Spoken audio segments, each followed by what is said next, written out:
This morning I want to look at a story I'm sure that we all know, and it is the story of Noah's Ark. This is a story that I hope for a lot of you may bring back fond memories, maybe from childhood, first learning this story in Sunday school, that kind of thing. Maybe you'll remember something that you had forgotten about the story. And I'm not going to read the whole story this morning. It is pretty long, but I will read two parts. One part from the introduction, beginning in Genesis chapter 6, verses 5 through 8. And reading from the word of the Lord, it says, "The Lord saw how great man's wickedness on the earth had become, and that every inclination of the thoughts of his heart was only evil all the time. The Lord was grieved that he had made man on the earth, and his heart was filled with pain.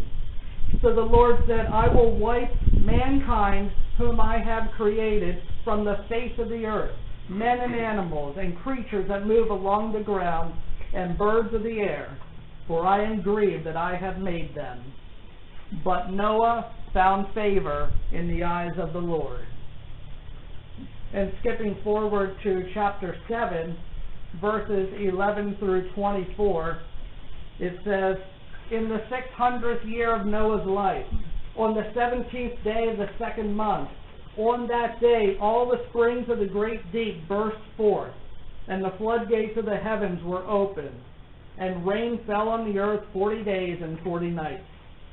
On that very day, Noah and his sons, Shem, Ham, and Japheth, together with his wife and the wives of his 3 sons, entered the ark. They had with them every wild animal according to its kind, all livestock according to their kind, every creature that moves along the ground according to its kind, and every bird according to its kind, everything with wings.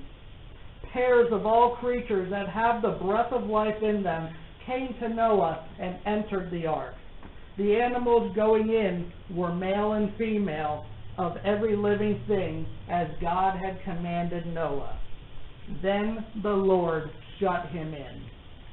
For 40 days the flood kept coming on the earth, and as the waters increased, they lifted the ark high above the earth. The waters rose and increased greatly on the earth, and the ark floated on the surface of the water.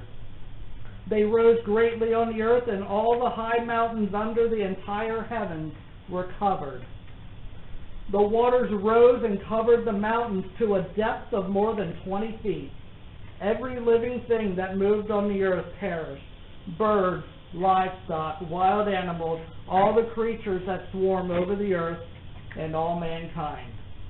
Everything on dry land that had the breath of life in its nostrils died. Every living thing on the face of the earth was wiped out, men and women, or men and animals, and the creatures that move along the ground and the birds of the air were wiped from the earth. Only Noah was left, and those with him in the ark. The waters flooded the earth for 150 days. The Lord's blessing be added to the reading and to the hearing of his holy word." So what can we really say about the ark? We all know the story, but is it just a story that we read in children's church and then we move on past it as we grow up and we move on to more important things? Well, I think it's a very significant story for the Christian believer. And to illustrate just a bit of its significance, we'll first look at a British man from the 19th century named James Bryce. James Bryce was an Oxford-educated historian, lawyer, diplomat, and politician. He was a well-respected and intelligent man, despite being a politician. Bryce wrote a book about a trip he took in 1876 from Russia to Mount Ararat. On that trip, he made a very significant discovery. At an elevation of about 13,000 feet up that mountain, he found a 4-foot long piece of wood that was obviously hand cut. So it raised the question, where did this piece of wood come from, and how did it get there? 60 years after James Bryce, there was another British man. His name was Hardwick Knight. Knight was an archaeologist and a well-respected photojournalist, and he enjoyed a very successful career with many awards under his belt. In 1936, he was exploring Mount Ararat as well, and while he was there, he discovered interlocking hand-tooled timbers that at a height of 14,000 feet. Like Bryce before him, Knight realized that the wood he found was obviously fashioned by human hands. So both of these discoveries raised the question, and what could possibly explain these being found at such a high altitude? It's really inconceivable that anyone could permanently live in the cold, treacherous conditions of Mount Ararat. This mountain is one that only draws the most daring of explorers. So again, it's inconceivable that anyone would be living permanently in those conditions. So if no one was living there, why would someone carry them up there, and for what purpose? There wouldn't be a reliable explanation for this if we didn't have the accounts in Genesis 6 and 7 of the flood. Bryce and Knight are just two modern examples of people who have most likely seen the actual remains of Noah's Ark. But despite this evidence, some say it's still impossible for a person and his family to build this large vessel. Do you know that the average size of a land animal at the time of Noah, scientists tell us, is smaller than your average sheep? Now, although the Bible doesn't directly tell us, I would suspect that when God called the animals to the ark, most likely it would make sense for him to call the younger animals. That way, after the flood, they would live long enough to produce enough offspring to repopulate the earth. So the size may have even been much smaller. So experts estimate that at the time of the Great Flood, there were about 700 types of animals. We're talking dogs, cats, vultures, whatever. So how would they fit in the ark, okay? Well, with the dimensions given to us in Genesis 6, scientists also determined that the ark could easily have carried over 270,000 sheep. Now, there weren't that many animals on the ark, so it would have left plenty of room for 8 people, water, food, and their supplies. All in all, there's more than enough evidence for a reasonable person to believe in the historical account of Noah's Ark. But the fascination with this story revolves around this tension between the seemingly unbelievability of this great story versus the evidence that we have that supports it. Switching gears now a little bit, in the King James Version, we find the words water and rain over 700 times in the whole Bible. Now, water is certainly a necessary ingredient in the story of Noah's Ark, and it is very significant. I'm sure we all know water is the building block of life. And in the Bible, water often represents life. Now, that's a little curious to say, because in this story, water was the cause of death for all but 8 people in the whole world. But did you ever think of it this way, that those who trusted in faith were carried by the water, but those who did not have saving faith faced God by themselves, and thus faced the water by themselves and met their end that way?